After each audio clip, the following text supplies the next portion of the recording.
Votre Excellence, chers messieurs, c'est un grand honneur pour moi d'accueillir Volodymyr Zelensky, président de l'Ukraine, à cette inauguration. Demain, cela fera 3 mois que la Russie a commencé la guerre contre l'Ukraine. Agression qui a coûté la vie à des milliers de personnes. Cela a forcé 6 millions d'Ukrainiens à chercher refuge à l'étranger et déplacé 8 millions de personnes à l'intérieur du pays. Chaque pays a le droit de vivre en paix, de déterminer ses propres modes de gouvernement et de choisir les alliances stratégiques qu'il souhaite avoir. La souveraineté et l'intégrité territoriale de chaque pays doivent être respectées. Людей, які мали виїхати з країни. Кожна країна має право жити в мирі, визначати форму правління і обирати стратегічні альянси, які вона прагне залишити. Tels sont les principes fondamentaux du droit international, comme nous l'a montré le président de la Suisse dans la période d'après-guerre de la Seconde Guerre mondiale. Monsieur le Président, c'est maintenant le premier jour officiel du Forum économique 2022. C'est le moment géopolitique et géoéconomique le plus important de ces dernières décennies. Monsieur le Président, nous avons tout ce dont nous avons besoin. Nous avons tout vu votre leadership courageux. Nous aimerions savoir de votre part ce qui attend votre pays et son peuple. Nous soutiendrons l'Ukraine. Votre désir de paix en Europe et de rétablissement de l'ordre international. Comment pouvons-nous vous aider? Parce que chacun de nous est concerné par ce qui se passe dans son pays. Je vous donne la parole, Monsieur le Président.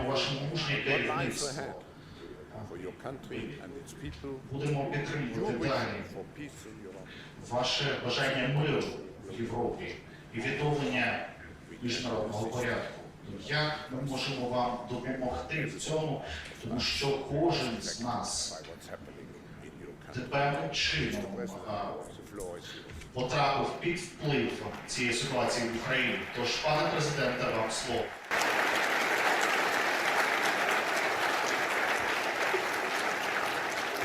Je suis très reconnaissant. Merci, c'est un grand honneur pour moi. Cher Monsieur le Président, Professeur Schwab, cher Président Cassis, Mesdames et Messieurs, chers participants, je suis reconnaissant de cette opportunité de prendre part à la discussion du Forum. Le thème général de Davos cette année, l'histoire a un tournant politique gouvernemental et stratégie d'entreprise. Et cette année, le mot « tournant » n'est pas qu'une figure de rhétorique. Стратегії. І саме цього року слова «поворотний момент» не є просто риторичною фігурою. C'est vraiment le moment où il est décidé si la force brute régnera sur le monde. Si la force brute l'emporte, elle ne s'intéresse pas à nos pensées.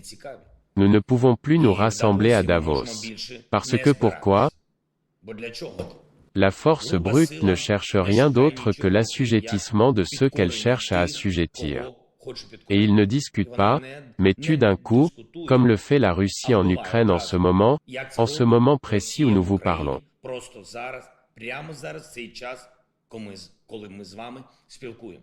Au fait, s'il vous plaît, regardez le bâtiment de l'ancienne maison russe à Davos.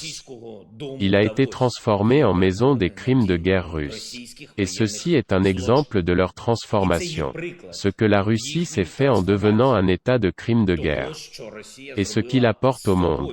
Inspirer d'autres agresseurs potentiels. Au lieu de villes paisibles prospères, des ruines noires. Au lieu du commerce normal, mers minées et ports bloqués en Ukraine. Au lieu du tourisme, des cieux fermés et des milliers de bombes et de missiles de croisière russes. Voilà à quoi ressemblera le monde si l'humanité rate ce tournant.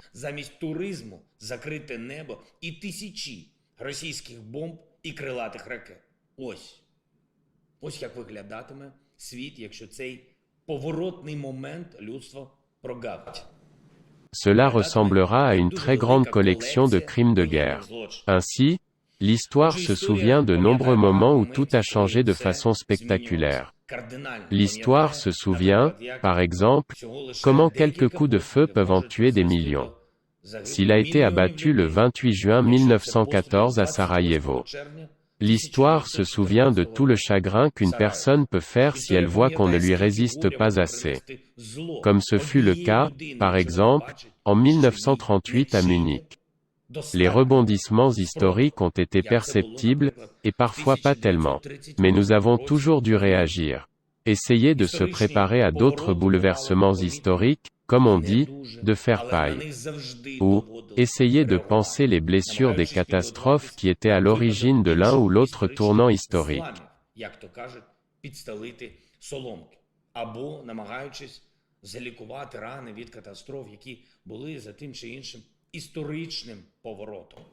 Et maintenant, nous avons une grande collection de telles réactions, la Charte des Nations Unies avec toutes les unités de l'organisation, l'OSCE, l'AIEA, l'OMC et de nombreuses autres institutions importantes.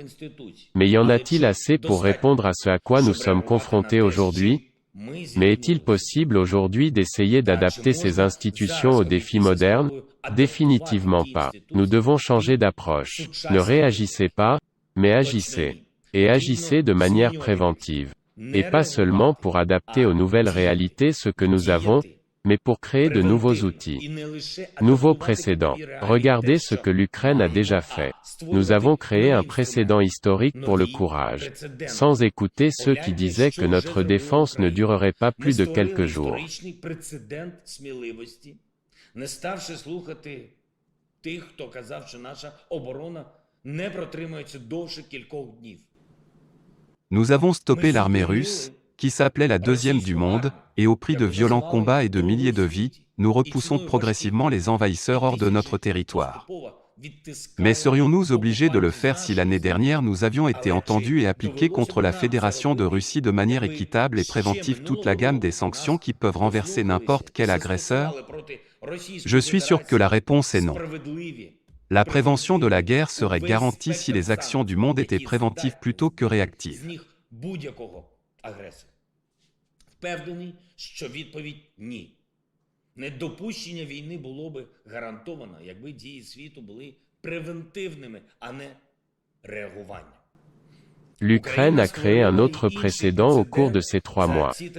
Un précédent pour l'unité sans précédent du monde démocratique autour de l'émotion d'une véritable admiration pour le courage ukrainien et autour de la compréhension que la liberté doit être combattue.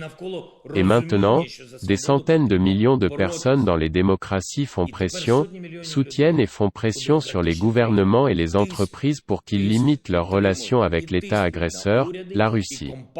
Pour aider les personnes qui ont été attaquées.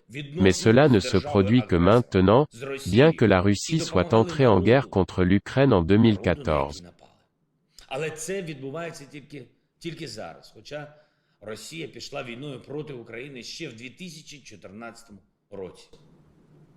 Nous sommes reconnaissants pour un tel soutien, mais si cela s'est produit alors, immédiatement.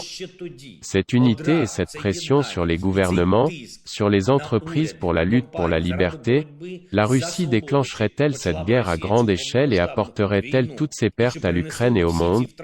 Je suis sûr que la réponse à cette question est non. Maintenant, nous voyons que le monde écoute et croit en l'Ukraine. Mais il y a aussi une certaine attente dans le monde que cette situation soit résolue. Quels outils fonctionneront? Que pouvons-nous créer de nouveau pour prévenir de telles agressions? Mais comment arrêter la force brute qui a défié tout ce que vous et moi apprécions vraiment? C'est ce que signifie un tournant.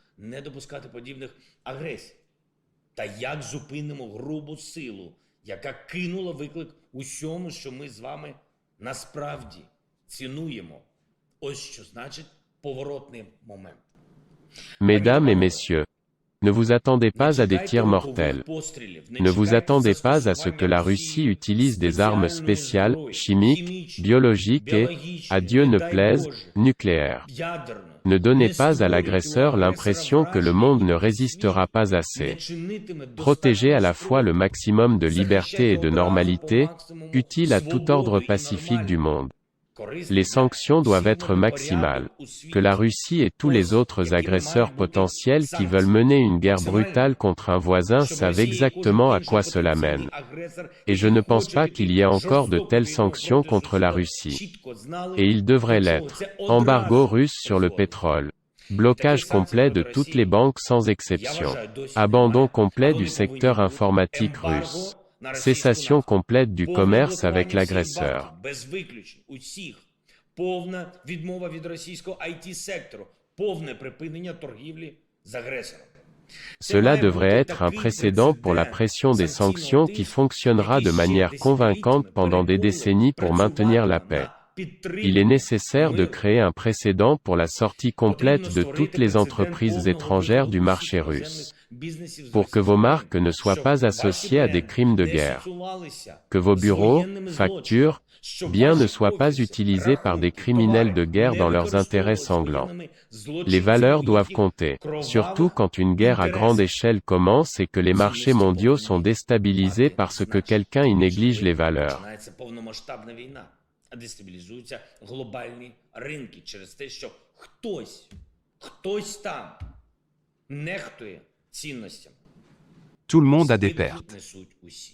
Nous proposons à chaque entreprise qui quitte le marché russe de continuer à opérer en Ukraine. Vous aurez accès non seulement à notre marché de 40 millions de consommateurs, mais également au marché commun de l'Europe. Et en même temps, vos marques, vos positions ne feront qu'augmenter du fait que vous soutenez vraiment la protection de la liberté. Nos représentants ici à Davos peuvent informer chacun d'entre vous des détails de ces perspectives que l'Ukraine ouvre aux entreprises.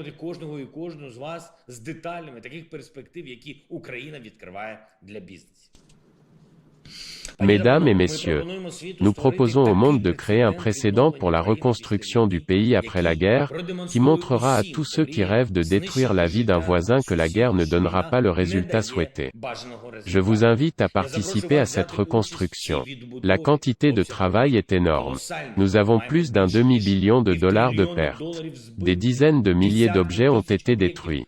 Nous devons reconstruire des villes entières, des industries entières. Et nous proposons un modèle de reconstruction spécial, historiquement significatif.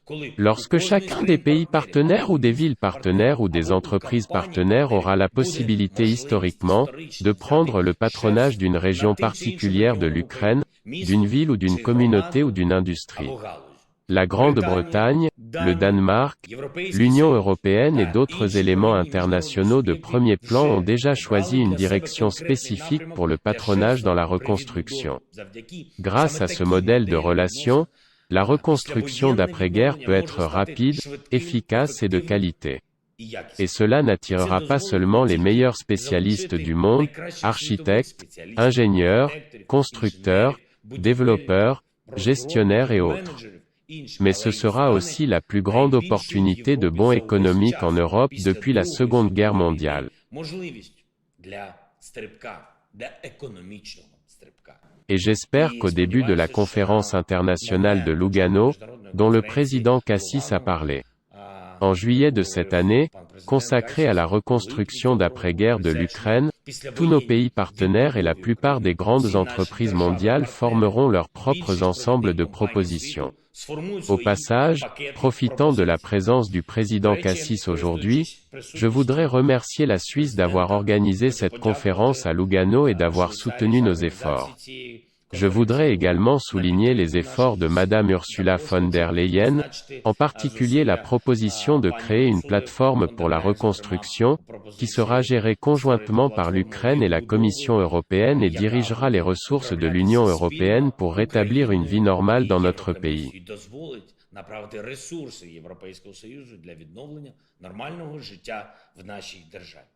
Mais la liste des nouveaux précédents nécessaires ne sera pas complète sans quelques décisions plus importantes.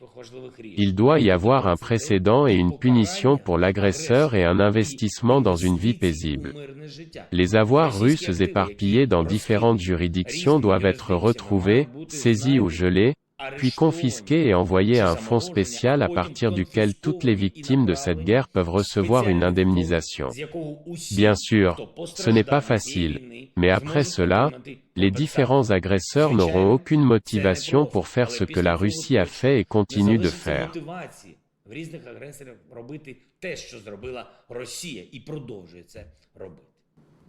Si l'agresseur perd tout, cela le prive définitivement de motivation pour déclencher une guerre. Allons-nous en Toute réponse à la famine de masse est en retard par définition. La famine ne devrait être arrêtée que préventivement, lorsqu'elle n'a pas encore commencé. Mais maintenant, il n'y a pas un tel outil dans le monde. Nous proposons la création d'une organisation d'États responsables et démocratiques, exportateurs de denrées alimentaires, qui peuvent agir dans le respect des droits de l'homme et des règles du commerce mondial. Notre motivation est très simple. Quels que soient les tournants de l'histoire, l'humanité doit avoir une assurance contre la faim. Et l'Ukraine est prête à fournir une plateforme pour les activités d'une telle nouvelle organisation, absolument І nécessaire. Україна готова надати майданчик для діяльності такої нової організації, безумовно потрібної. І останнє. Vous savez, cette guerre entre la Russie et l'Ukraine convainc tout le monde que l'aide à l'État attaqué est d'autant plus précieuse qu'elle est fournie tôt. Armes, finances, soutien politique, sanctions contre la Russie, si nous les recevions à 100% de nos besoins en février, le résultat serait des dizaines de milliers de vies sauvées. C'est pourquoi l'Ukraine a besoin de toutes les armes que nous demandons, pas seulement de celles qu'on nous donne. У лютому, то результатом цього були би десятки тисяч збережених життів. Ось чому Україні потрібна уся зброя, яку ми запитуємо, а не тільки та, яку нам надають. C'est pourquoi l'Ukraine a besoin de financement. C'est au moins 5 milliards de dollars par mois. Et tous les fonds nécessaires à la reconstruction. C'est pourquoi le United 24 Ukraine Recovery Fund a été créé. Et nous vous encourageons à rejoindre le support en utilisant cette plateforme. Plateforme d'État ukrainienne. Pour chaque donateur, nous donnons une proposition spécifique, comment aider et où envoyer des fonds. Où est la priorité maintenant? La nature ciblée des travaux est une priorité absolue. Et à l'avenir, sous cette marque, United 24, nous proposons de créer une structure mondiale capable de fournir un soutien suffisant dans les 24 heures à tout pays qui a subi une attaque militaire, une catastrophe naturelle ou, par exemple, une pandémie. 4 годин дати достатню підтримку для будь-якої країни, що зазнала воєнного нападу, стихійного лиху, чи, приміром, пандемії. Autrement dit, nous offrons un nouveau format de garantie de sécurité. D'après ce que nous avons traversé, ce que nous vivons actuellement, il doit y avoir quelque chose qui crée un précédent pour une aide absolument opportune. Tous ceux qui en ont besoin, préserver la paix, préserver la vie, préserver la stabilité sociale. C'est-à-dire tous les éléments nécessaires à une économie normale. Comme, par exemple, il y a le service 911, il doit y avoir un United 24 qui garantit la sécurité à l'échelle mondiale. Має бути така United 24, який в глобальному масштабі гарантує безпеку. George Marshall, un homme dont on se souvient encore bien du nom, a déclaré en 1947, « Notre politique n'est pas contre un pays ou une doctrine, mais contre la faim, la pauvreté, le désespoir et le chaos. » Son objectif doit être de relancer le fonctionnement de l'économie mondiale afin de permettre l'émergence de conditions politiques et sociales dans lesquelles des institutions libres puissent exister. Ces mots sont toujours d'actualité aujourd'hui. Mes propositions vont dans le même sens, contre la faim, la pauvreté, le désespoir et le chaos. Et bien sûr contre la guerre, qui est déclenchée par la Russie et n'apporte avec elle que la faim, la pauvreté, le désespoir et le chaos.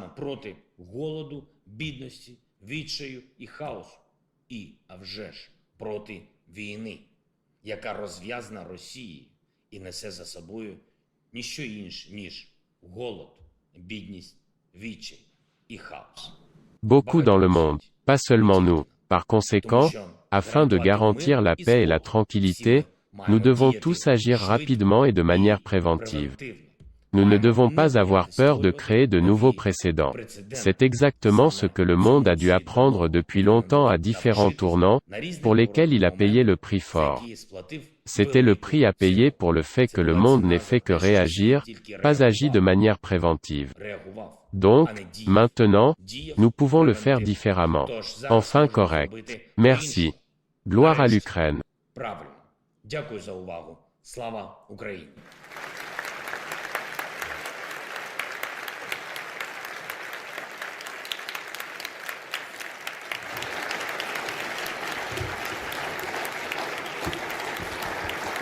Merci beaucoup.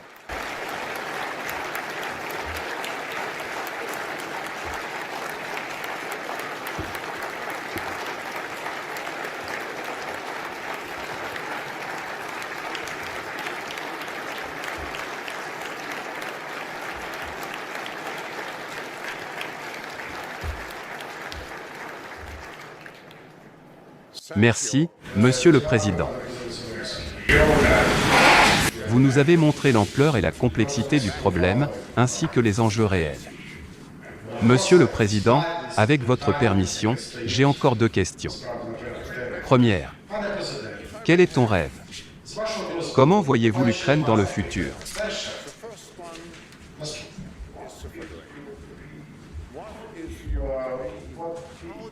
Як ви бачите Україну майбутнього? Що у вас уявляється? Якою ви бачите цю Україну? Merci beaucoup pour la question. Il est à la fois complexe et simple, philosophique et substantiel. Je vais vous dire franchement, je suis le président d'un État belligérant. Nous pensons à ce que sera l'Ukraine aujourd'hui. Parce que, combien de personnes avons-nous perdu dans la nuit? C'est ici que commence ma matinée. Aujourd'hui, nous avons terminé le travail sur Desna. Malheureusement, aujourd'hui les statistiques sont terribles. 87 victimes ont été retrouvées sur la Desna, sous les décombres. 87 personnes tuées. Et tu sais ce qu'est la vie. La vie est l'avenir. Autrement dit, sans ces personnes, l'avenir de l'Ukraine sera déjà. Je ne veux pas plonger dans les émotions maintenant. Notre État perd beaucoup aujourd'hui.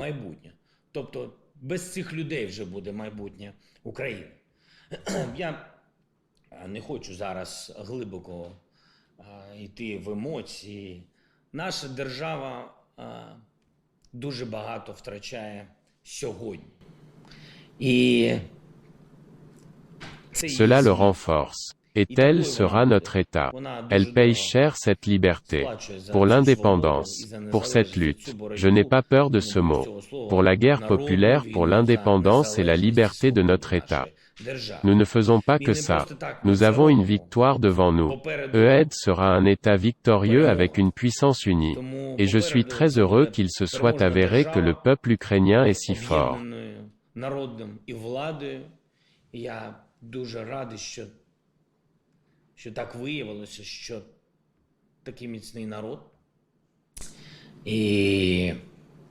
Des gens, des militaires, tous.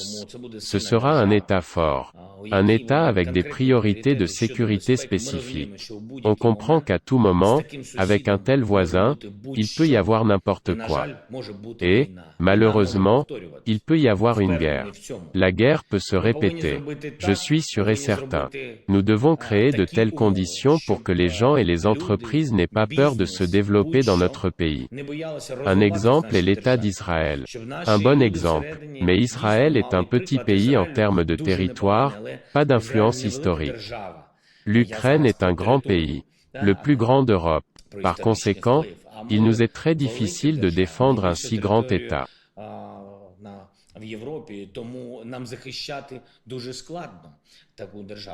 Notre tâche est de créer un système de défense aérienne à la pointe de la technologie. Sécurité multisystème de pointe. Notre objectif est d'avoir un accord de sécurité avec d'autres pays en qui nous avons confiance et que nous considérons comme des partenaires. Cet accord doit être complet. Il est souhaitable qu'il soit ratifié par les parlements des pays partenaires stratégiques.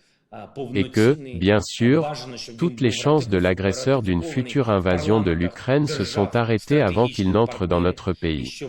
Les gens doivent vivre en sécurité et les affaires doivent être sûres en Ukraine. C'est le développement de la technologie, la numérisation. Nous n'avons aucune chance de raviver la corruption et la volonté de restaurer certaines institutions corrompues. Il n'y aura pas d'influence oligarchique en Ukraine. Et il n'y a plus rien maintenant. Par conséquent, l'Ukraine sera un État puissant et à la mode, un État technologique et sûr, qui est également prêt à protéger son pays et son peuple à tout moment. Merci.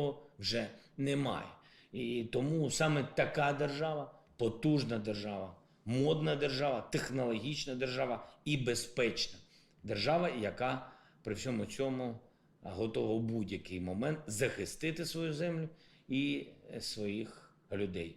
Ну, приблизно так. Дякую.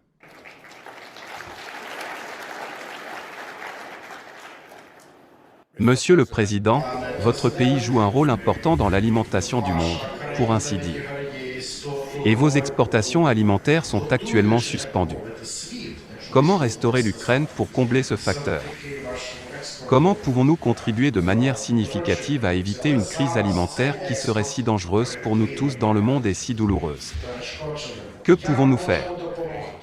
Que pouvez-vous faire? Et que pouvons-nous faire pour vous?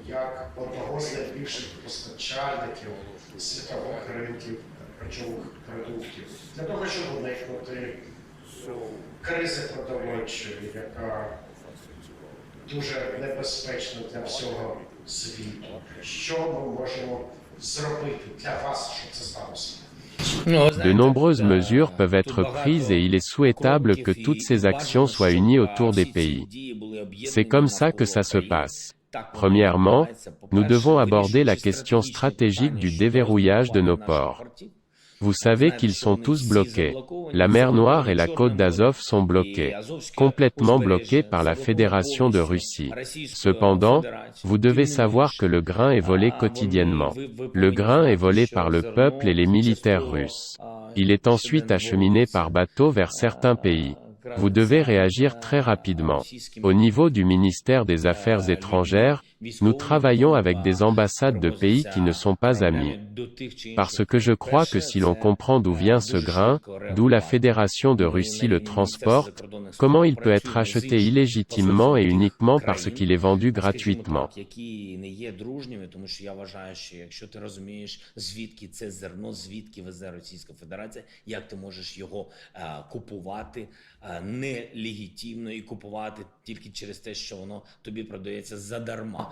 C'est pourquoi nous y travaillons au niveau diplomatique.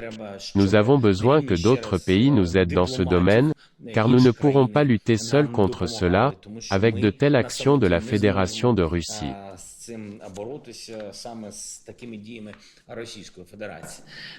Deuxièmement, déverrouiller nos ports. Union européenne. Nous avons également parlé à Boris Johnson, Andrzej Duda, la Turquie, la Suisse, etc. Ils ont également parlé aux Nations Unies. Il est très important que tout le monde aborde les étapes du sujet et fasse une corrélation spécifique concernant l'exportation de nos céréales, de notre tournesol, de nos aliments. Nous devons exporter 22 millions de tonnes, car il y aura une pénurie et ce sera partout en Afrique, en Asie et en Europe. 22 мільйони тонн ми повинні вивезти, експортувати, тому що буде дефіцит. Ви ж знаєте, дефіцит буде всюди. В Африці, в Азії, в країнах Європи. La Russie fait une deuxième série, désolé pour cette comparaison, après la crise énergétique qu'elle a créée dans le monde l'année dernière. C'est ce qu'ils font maintenant. Il n'y a pas de tels produits alimentaires en Russie. Ils bloquent nos produits. Vous devez négocier et faire un couloir. La Russie ne s'opposera pas aux dignes pays du monde. Je suis sûr de cela, parce qu'à travers les ports, nous pouvons exporter environ 10 millions de tonnes par mois. Ainsi, les pays ne souffriront pas. Nous pouvons faire face à cette tâche très importante. De plus, il y a une voie ferrée. De nombreux dirigeants des États que j'ai déjà mentionnés, ainsi que nos États amis et les États baltes. Lituanie, Lettonie, Estonie. Nous leur parlons. Nous voulons être en mesure d'améliorer ce chemin à travers les chemins de fer de la Baltique, ainsi que la Pologne. Et aussi par les ports de la Baltique. Il n'y a pas de réponse unique, pas de solution simple. Lorsque le voisin est la Fédération de Russie, rien de simple ne se passe. Néanmoins, il existe des moyens de s'en sortir. De plus, il existe des opportunités militaires pour débloquer notre État. C'est notre terre. Ce sont nos eaux. Nous devons régler tout cela, et pour cela nous avons besoin de l'aide du monde entier. S'il vous plaît, n'oubliez pas que la guerre continue. La guerre, on ne la sent pas toujours quand elle est loin, à des centaines, des milliers de kilomètres. Mais croyez-moi, la vitesse de cette agression peut s'accélérer si l'Ukraine tombe. війна, її завжди не відчуваєш, коли вона десь там далеко, за сотні, тисячі кілометрів. Але повірте, швидкість цієї агресії такої, вона дуже може прискоритись, якщо Україна паде. Le blocage des ports est l'un de ces moyens. Ils ont complètement détruit notre raffinerie et nos réserves de pétrole, réserves d'essence, de diesel, etc. Il existe de nombreux défis de ce type en Ukraine. Je vous demande d'aider l'Ukraine. Aide constamment. Dans mon discours, j'ai dit à propos de la finance qu'il faut faire face à ces processus de déblocage. Les pénuries alimentaires en Europe, dans le monde et la guerre avec la Russie. Nous devons faire ces choses stratégiques. Nous devons aussi avoir une économie, donc c'est difficile pour nous aujourd'hui. En ce qui concerne le manque de fonds, bien sûr, nous sommes reconnaissants de l'aide des institutions financières et du Fonds monétaire international. Je voudrais également remercier Kristalina Georgieva pour nos discussions et accords de fonds. Aussi les États-Unis et leur soutien, signé par le président Biden. Tout cela est très important. Je vous demande juste d'agir ensemble et s'il vous plaît, agissez rapidement. Sans cette vitesse, nous perdrons beaucoup. Merci.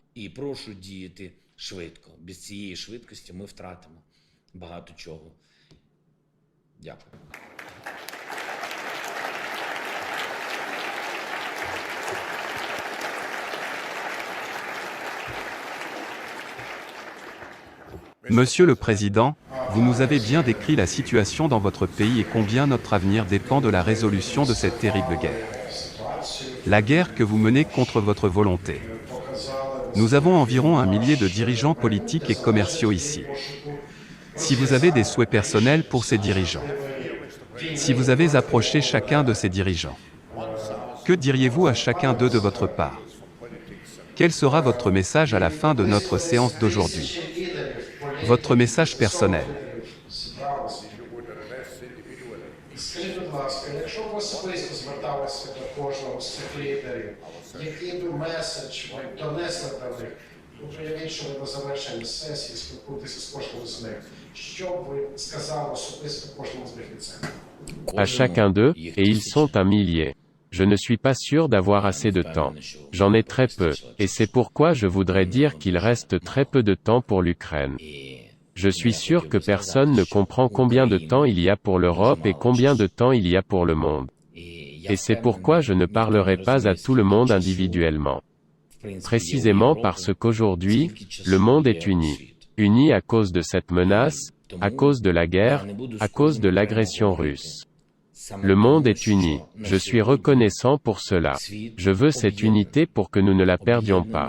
Il est très important. C'est le point fort que redoute aujourd'hui la direction militaro-politique non civilisée de la Fédération de Russie.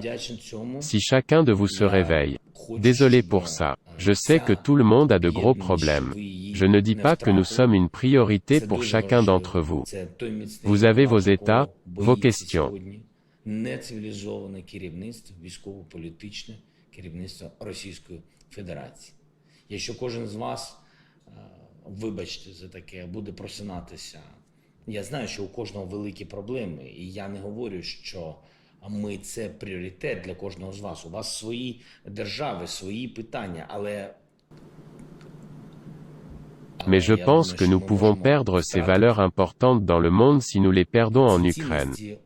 Par conséquent, je vous supplie de vous réveiller chaque matin et en plus de vos questions. Il y a une expression bien connue, demandez-vous, qu'as-tu fait pour l'Ukraine aujourd'hui? Merci. Тому, якщо можна, поставте собі питання, що ти зробив для України сьогодні. Дякую.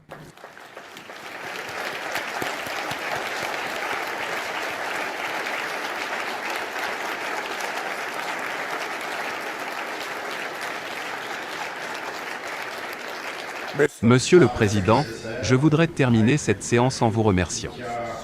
Et je veux dire que nous sommes tous unis avec vous et autour de vous. Merci. Хочу сказати, що ми всі об'єднані з вами і довкола вас. Дякую. Merci beaucoup. Je suis très reconnaissant.